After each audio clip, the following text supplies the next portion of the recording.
Today on Fitness Under Fire, is it wrong to force children to eat healthily and to exercise because they're not at the age of consent?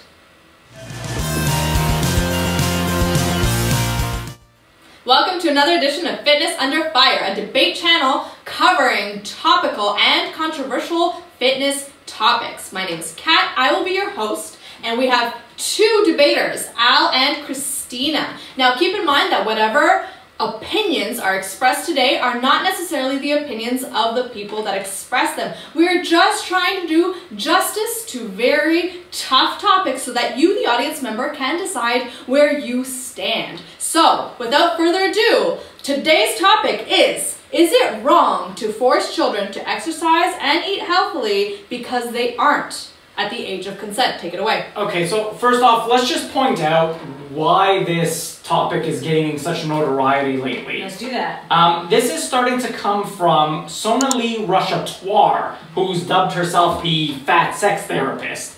She's been going around to college campuses and giving talks on diet and fat phobia, and she's really started to popularize this claim that, hey, children aren't at the age of consent, so we shouldn't be forcing our preferences for diet and exercise upon them. So that's where this is coming from. Now, I know you wanted to go first, so I'll let you take it. I do, and yes, Sonalee is definitely where we kind of got started on this conversation, and I want to make very clear that no, it is not wrong to have children exercise and eat healthily, regardless of the fact that they're too young to consent. And I'll give you a little brief explanation as to why. You got the easy luck of the draw with this side of the debate. Well, I mean, Sonalee she's getting a lot of traction, she's getting a lot of support, so obviously there's discussion out there, but I'm just going to put that to rest. Yes. Right here. Okay, let's hear it. So just wanted to start off talking about the consequences of children being overweight or being obese. So according to the World Health Organization, they have increased chances of premature death and disability in adulthood, and it also leads to higher incidences of heart disease, stroke, diabetes, certain types of cancer, and musculoskeletal disorders, a whole host of problems. We won't go into that. Those have been pretty sound and pretty proven of the consequences that come from being overweight, especially in childhood. I have zero intentions of defending obesity as a personal trainer. That's fantastic. And as far as how to prevent obesity in children, according to WebMD, which is a nice handy tool, a child's total diet and activity level play an important role in determining a child's weight.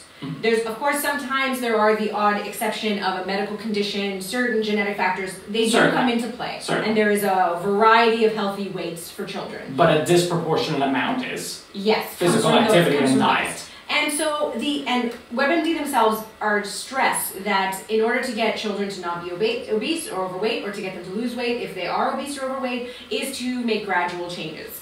And so to get this out of the way, I want to put forward that in no way, when I make the claim that we should still be getting children to exercise and eat healthily, regardless of the fact that they can consent, in no way does that mean we should be berating them, belittling them, making them feel bad about themselves because of their weight. How else do you motivate them? Yes.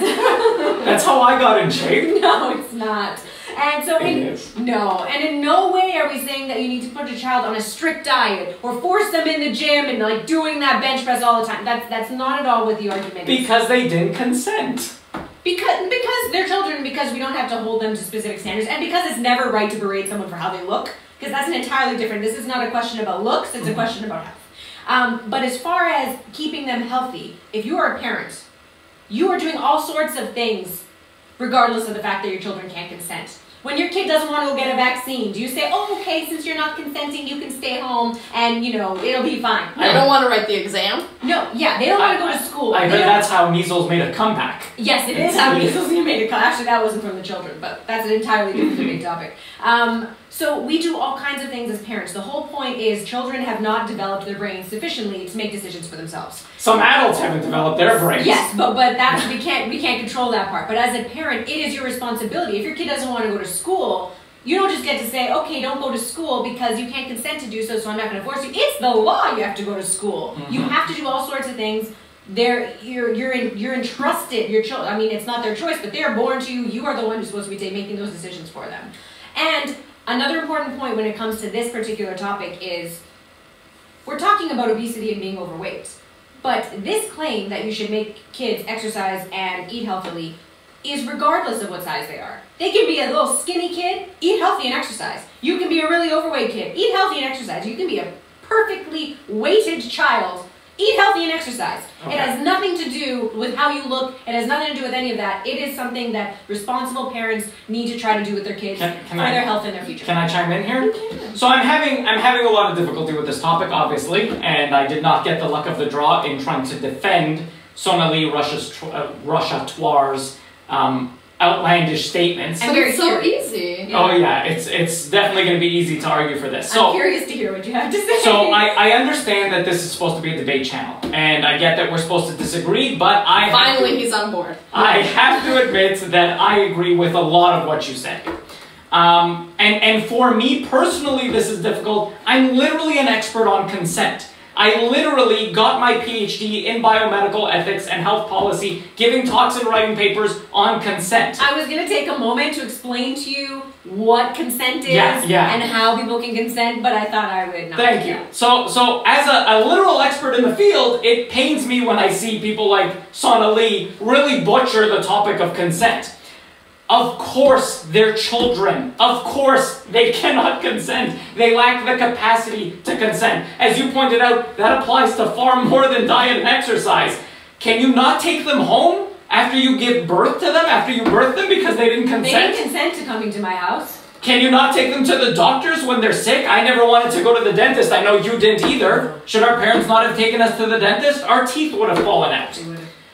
What else? Can you not change their diapers? Babies are always crying when you try to change their diapers. Should you just leave them with a soiled diaper? Just leave them. So how does consent actually work, since Sonalee seems to really butcher the topic? The idea is, if you have the capacity to consent, we respect you. If you don't have the capacity to consent, we don't respect your decision making. Usually you have a substitute decision maker. And in the case of children, that's often the parents. I like what you're saying so far. This is great. Yes, and Sonalee obviously seems to say some of these outlandish claims for notoriety.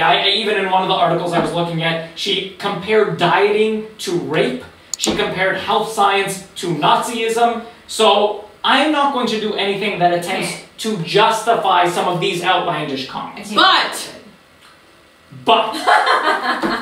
I'm going to try my best to resurrect this ridiculous claim from the dead and explain why some level of consent amongst children is important in the context in which it's appropriate. Godspeed to you! So definitely we should take Sonalee's statements with a grain of salt.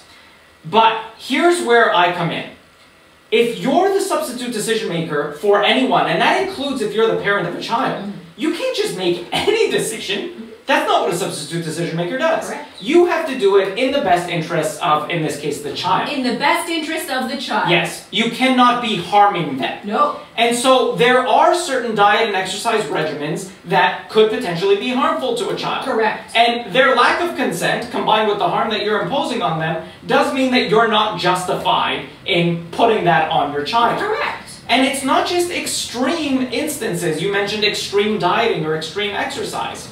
There are instances, and this is starting to happen a lot in society, where ideology is interfering with parents' ability to determine what's best for their child.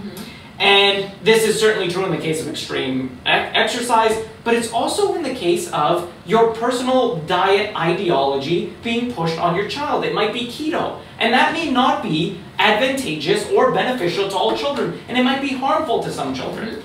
But the biggest area where this comes up is actually veganism. And I'm actually fairly partial to the vegan argument. I've analyzed the studies. Yes, they have a lot of longevity and quality of life benefits when compared to the average person. But when it's put onto a child, that can be problematic. Why? Because veganism has to be done in a certain way. You have to care about your B12 supplementation, which you're not going to get a lot of from a typical vegan diet unless you supplement. You have to care about whether or not you're getting a proper proportion of your essential amino acids and absorbing them. You have to care about your omega-3s, your EPA and DHA. I know vegans will often say you can get omega-3s from your flax seeds and whatnot. This is totally true. Okay, so what am I getting to with this? You need to be able to approach certain diets from an ideological perspective. And if you're the parent of a vegan, you have to think on your own terms, is what I'm doing harming my child? And if it is, then Sonalee's point here might actually be correct, which is, here you have someone who isn't able to consent, And you as the substitute decision maker have to include a best interest standard, and if your personal ideology is interfering with that, then no, you shouldn't be doing this. And I actually came across an article where this has become a real problem. This was an article from Belgium. And the article is entitled, we'll put it up on the screen, "Parents who raise their children as vegans should be prosecuted," says Belgian doctors. And I'll just take a couple quotes from this article. Doctors in Belgium have called for parents who raise their children as vegans to face prosecution after a number of deaths in schools, nurseries, and hospitals. It's actually quite daunting. I didn't realize how extreme this was. There's an ethical and legal argument that's being advanced here. Here's the second quote I'll take from this article. "It's not medically recommended, and it's even forbidden, to subject a child, especially during periods of rapid growth, to potentially destabilizing diet, requiring frequent supplementation and control." And that's my point here, which is if you're going to introduce something to a child that's going to require a lot of monitoring, a lot of supplementation, a lot of parents may not be aware of or capable of providing this. This is very true. And just my sum up statement, and so in cases like this, where your substitute decision maker, you can't consent because you're a child, and your substitute decision maker is making decisions that might be harmful for you, then in that case, Sonalee has a point, despite the fact that I've rejected the majority of her claims. Yes, in those extreme cases, I believe that that is totally true. And I think in that case, you are forcing your child to have a diet that's not healthy. Yes. You're forcing them to have a lifestyle that's not healthy. Right. And so that's not the claim we want to put out there. I totally agree with that. Right. And even the idea there can be extreme exercise programs as well. You don't necessarily want to throw a kid in a gym who doesn't want to be there. Not everyone is like a cat who's like, you know, going to be like 5 years old and like, give me that dumbbell! You know, of course. Not everyone's going to have that. But I think the responsibility of parents, especially if they see that their child is perhaps struggling with being overweight or being obese, is to create a scenario where the kid can excel. So give them access. You control what access they have to food. Yes. Right? So create a scenario where you're giving them access to healthy food. You're not giving them access to that fast food. But create a scenario where you're giving them access to activity by limiting their screen time, limiting their Certainly I sedentary agree with time. this, but you got to be careful with that. You because do. if you're a vegan, what's going on here, according to this article in Belgium, is they were being restricted by their parents to a point of unhealthiness. Yes. And I'm going to let you respond, and keep in mind that we're going to be closing remarks. Yeah, and Yes. I totally agree, and I would make the same argument that you can't do that. You can't put your kid on something that's so restrictive that is unhealthy for them. But I don't think that that's the argument that she's putting out there in the world. The argument isn't don't put your kid on an extreme diet that's unhealthy. She's putting forward this argument that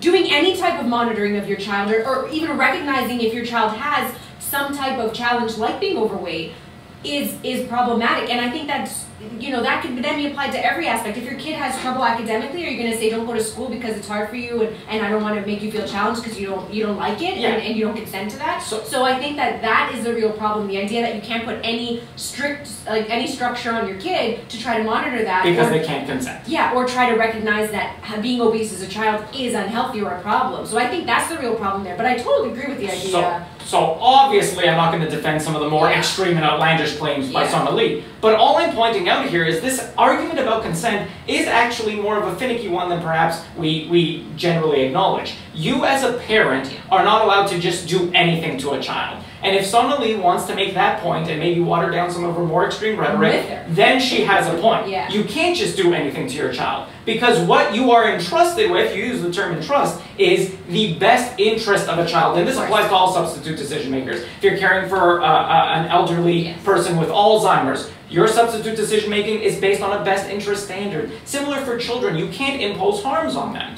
And so when it comes to certain types of diets, whether they're extreme, or even in the case of veganism, which is not an extreme diet, it has to be done in a certain way. And if you're not able to do that, you are not fulfilling your obligations to your child based on a best interest standards of you being the substitute decision maker. I agree. And once she kind of changes her stance to be that and makes it more nuanced, then I'll get behind her. But what she's doing right now is not that, and it's just harmful. So we can both agree she's extreme and being outright nuts on some of this stuff. Yep. There you have it, the first time both sides agreed and also disagreed. What were your thoughts? Let us know in the comments below, and we'll see you next week. Thanks. Bye. Don't dislike this video, Sonalee.